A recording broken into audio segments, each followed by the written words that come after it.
Normally you have a VFX supervisor on set, mostly there to help production and the camera crew and everything work out how to film something that can be very complex. I mean, we had one scene where Lister is strangling himself, which was a very hard sort of sequence to think out on the day. So a lot of the time we're there, or I'm there, just to sort of really help out, make sure things are filmed, so that we can do the best of it in visual effects and in post. Because if something's filmed incorrectly, then it does become a problem in post-production, and ultimately the shot gets compromised. So if we can be on set, it's always best, really. Well, originally the grabber sequence was going to be a CG, but they were able to go and a small-scale starbug. I think it was 3D printed. So they got a small one, which meant they could get a practical claw around it. And I know on the model shoot they had a claw which was working fine, but some enthusiast I think had a serious claw that came with a massive box of electronics just to make it go like that. And okay. Frame now.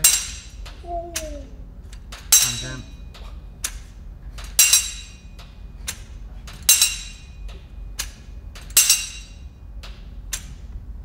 So they use that in the whole thing. So the guitar, the starbug and the claw are all practical.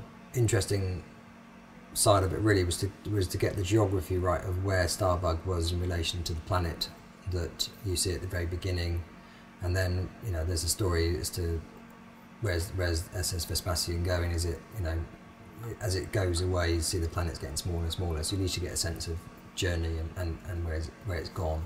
To get the scale right, well, in a lot of the space shops, to get the scale right, we've got a planet, we've got something in the distance, just to try and get some sense of scale in there. But you never know how big a planet is. You never know how big the star is in the background. You don't get that sort of thing. So quite often a trick is to have something quite small or something quite large to begin with, fly away and away and away, and eventually it sort of might just tap the side of the ship and you get a sense of scale through that. But Red Dwarf is supposed to be, I think, 5 miles long. Starbug is a few humans across, sort of thing, in height. And by the time you actually do put the two together, you wouldn't be able to see Starbug, and the same with the SS Vespasian. We got that down as a huge ship. I don't think it'd be as big as Red Dwarf, but you try and do the two in the same shot. You don't really see it, so you kind of cheat the scale to make the shot work, and still try and give the impression of something being huge. And then we've got the guitar shot in the beginning, where you sort of see it come over camera and it flies off to the planet. That's obviously that's CG, but that was the first shot I ever showed Doug. I think on our second meeting, I sort of had it as an idea, and it was in the script in how it appeared. So I sort of came up with a version of it, and he said it'd be great if it came at the top of the screen rather than the bottom of the screen, and then that got into the audience viewing. So the audience got to see it. Or should I perhaps unscrew the monitor and bring it over to the sofa?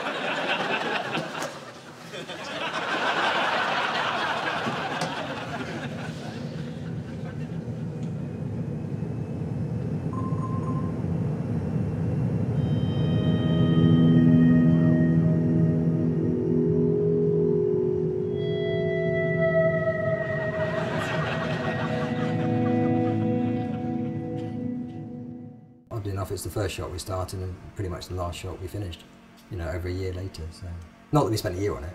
It would be good to get more into the audience screening. I guess the problem is it's filmed the day before.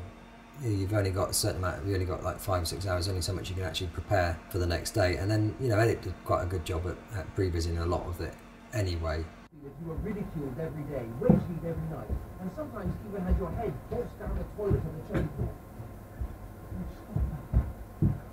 6 years old, my parents had sent me to a different prep school so I could get my confidence back. It depends on whether the effects you're going to do helps the comedy. If it doesn't get a laugh, then it doesn't really matter if it was a storyboard or if it was a spaceship flying through. Helps the audience get some sense of context.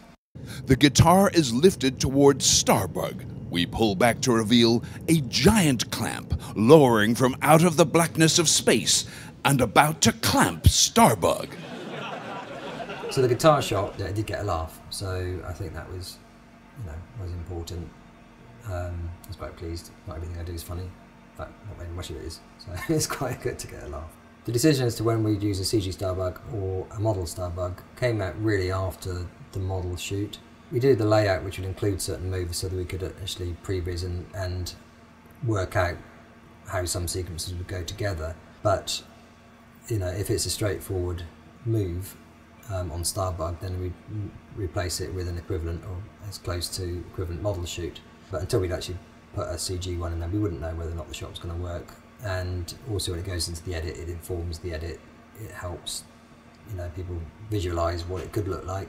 So, but I mean, there were some cases where we went with the model. We could have easily gone with CG. The CG would have been potentially easier to light and fit into the scene better, but you know, the show's about models, so unless we had to, we stuck with models.